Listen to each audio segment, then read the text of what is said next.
Welcome to Common Sense. Here, we dive deep into history, culture, and society, bringing you detailed analyses of key events, influential figures, and complex systems that shape our world today. Whether it's exploring the life and work of Dr. B.R. Ambedkar or understanding the deeper mechanisms of social structures, our mission is to enlighten, educate, and inspire. Subscribe and join us on this journey of discovery and transformation.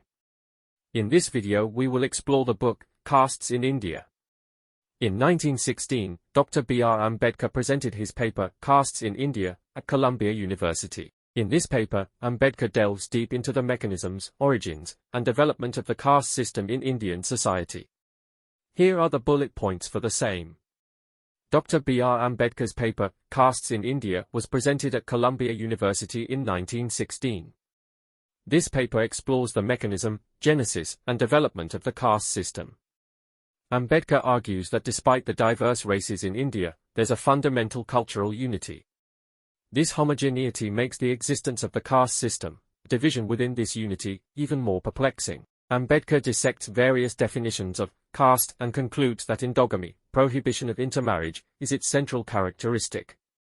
He differentiates Indian castes from geographically separated endogamous groups by highlighting the pre-existing cultural homogeneity within Indian society.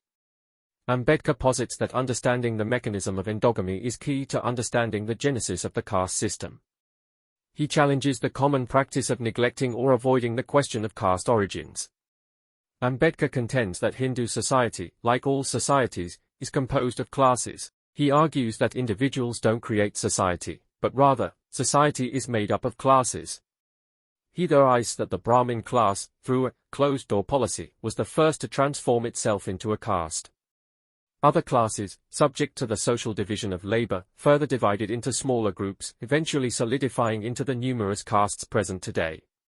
Ambedkar attributes the spread of the caste system among non-Brahmin populations to imitation and excommunication. He refutes the theory that the caste system was imposed and instead emphasizes the role of imitation, a deeply ingrained human tendency.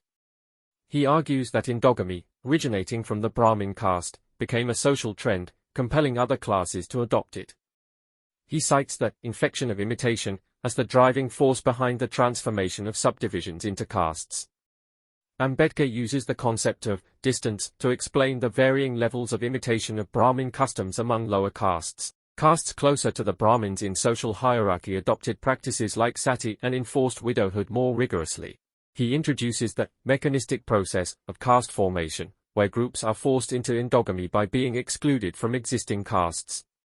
According to this theory, any deviation from a caste social code results in excommunication, leading to the formation of new, enclosed castes. Ambedkar criticizes European scholars for overemphasizing the role of color in the caste system. He argues that color prejudice influenced their understanding and that race wasn't a primary concern in the Indian context until foreign intervention. He emphasizes the need to move beyond descriptive analyses of occupational or religious castes to understand the underlying reasons for their existence. He criticizes the tendency to treat caste as a superficial construct and emphasizes the robust mechanisms required to maintain it. Ambedkar's analysis of the caste system extends to its impact on the Hindu social fabric. He argues that Hindu society is a myth, a mere collection of castes, lacking a unified identity or consciousness of kind. He posits that the caste system hinders the development of a national spirit by prioritizing caste loyalty above all else. He highlights the absence of social endosmosis and the prevalence of intercaste animosity, drawing parallels to nationalistic hatred. Ambedkar criticizes the caste system's suppression of lower castes, preventing their social and cultural upliftment. He provides examples of the Sonar and Partha Prabha communities whose attempts to adopt Brahmin customs were actively thwarted. He argues that caste undermines democracy, which he defines as a mode of associated living based on liberty, equality, and fraternity. He argues that caste restricts individual liberty, particularly in choosing a profession, leading to a form of social slavery. Ambedkar critiques the concept of Chaturvarnya, even in its guna, worth-based form, as a flawed system.